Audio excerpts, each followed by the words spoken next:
All right, guys, so this is part 4 of Mao's rise to power. We are still looking at how it is that he's rising before he steps into actual power of China and consolidates, okay?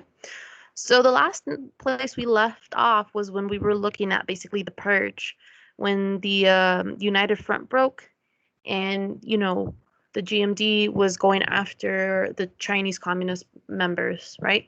And so they had to flee in the Long March, yada yada. Eventually, the surviving members arrived to Yanan.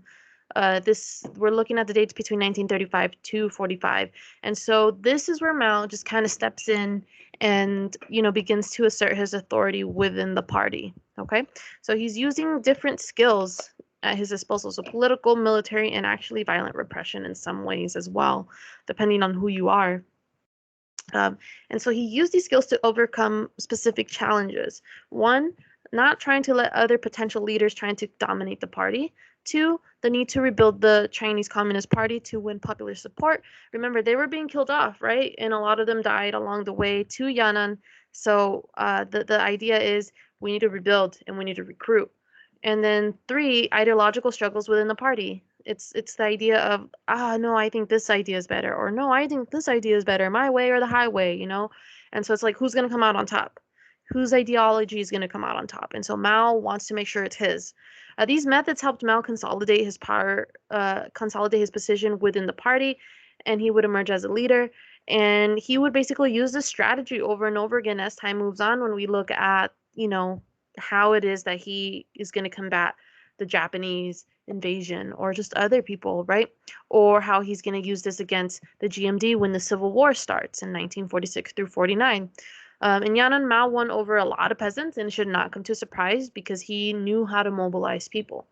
And the way that he did that was land redistribution. This should look very similar to what we've seen with Nasir and Castro. We know with Nasir that that was not a very successful thing that happened once he was in power, right? Once he consolidated his power. With Castro, it seemed like land redistribution was pretty popular, and it did work. Um, Now it's a matter of time of seeing how that's going to look like when we actually see Mao in power, right? So there's a comparison right there that I want you to take note of in your mind.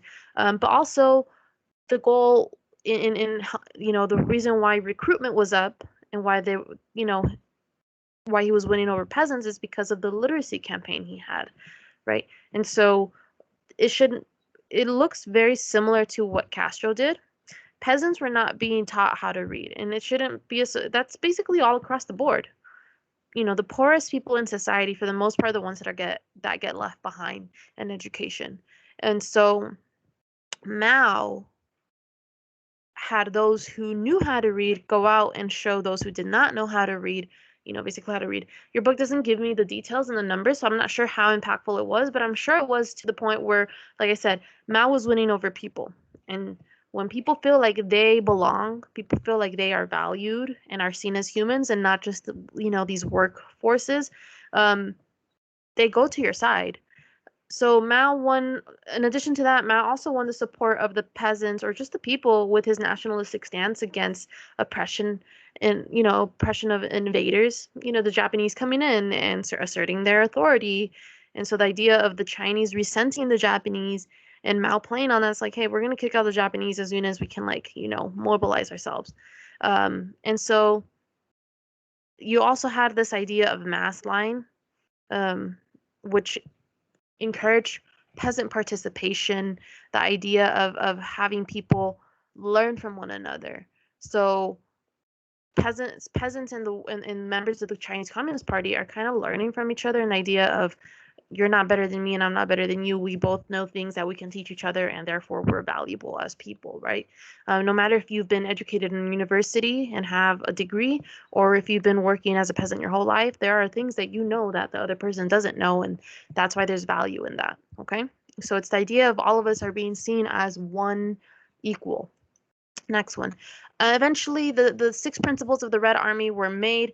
Uh, the idea of close all doors when leaving the house. I know that sounds like very strange to put as a rule, but interpret that as be polite, right?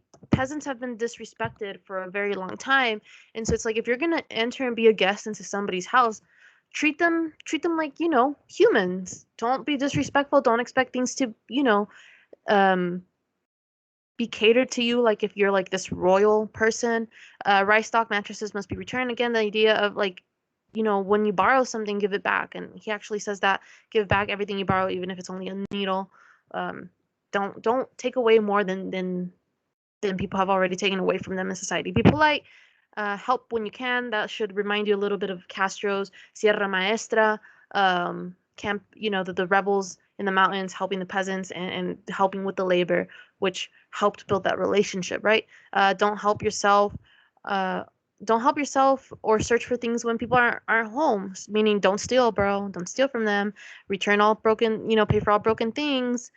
So all of this mixing all of this helps the membership rise from 40,000 a year, sorry, 40,000 from the year 1937 to 1.2 million in 1945. So that's a lot of people, a million people joining this party in such a short amount of time. I know it seems like a lot of time is going by, but that's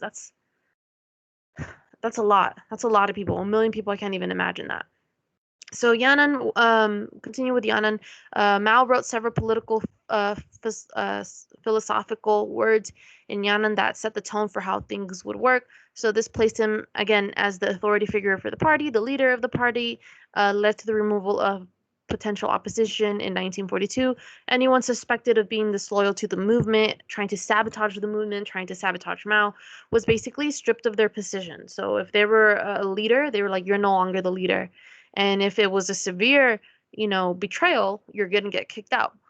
There was strict censorship because they didn't want propaganda coming in from the Japanese or the GMD or outside forces like the United States or the British, right? Self-criticism, the idea of people were encouraged to kind of, you know, air their doubts, air their secrets of like, um, kind of like knowing that we're all human and just growing and things like that. And it kind of is the purpose of this is what improvements can we make as a party, the leadership cult began to emerge in 1943, and Mao adopted the title of chairman of the Communist Central Committee and chairman of the Politburo. So the CCP ideology was officially referred to as Mao Zedong thought.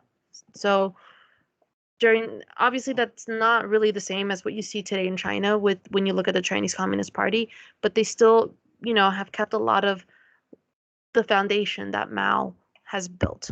Next one. Mao's thoughts was based on the Chinese version of Marxism. So again, he is a communist. A lot of what he's building on is built off of Marxism. Okay, so Karl Marx, there's a difference though. He did not really believe that the peasant class could bring the revolutionary consciousness. He didn't believe that the peasants were the ones that could lead the revolution and bring change. He thought that the people who could do it were the working class people in the cities. And so you see that with the Russians when you see Lenin, the Russian Communist Party, Lenin with Stalin, they believe that that was the way with the urban class, those who live in cities bringing change. Mao said, no, no, that's not going to happen. We have a good group of people, peasants. So Mao's going against that. And so a lot of those who are loyal to like the Soviet way of thinking, the USSR, did not really value or saw Mao's thoughts as unworthy, right? But basically Mao is just applying his own interpretation of Marxism to the conditions of China, because China is not the same as what you saw in Russia. Russia was more industrialized. Europe is more industrialized. China was not there yet, right? So because they were limited in their industrialization, the conditions in Russia look different than what the conditions in China. Therefore, how you apply Marxism in China looks different from how you apply Marxism in Europe, right? In Russia, in Africa, in Latin America. I mean, Marxism looks different when you apply it in Cuba, right? So Mao argued that the peasant masses could win the revolution, could overthrow feudalism, could, overthrow the idea of slave wage, slave, all of that, in creating a socialist society. All right, next one. In 1940, Mao published On New Democracy. right? Which defined the Chinese Communist Revolution, not only as driven by class, but also as nationalism. So that also kind of looks similar to what you see with Castro. Remember, Castro was like, Latin American nationalism, Latin American unity. This year, Arab nationalism, Arab unity with African and Arab countries and Islam and all of that, right? So very, very similar in that sense. This united the urban and rural populations against Japan's invasion.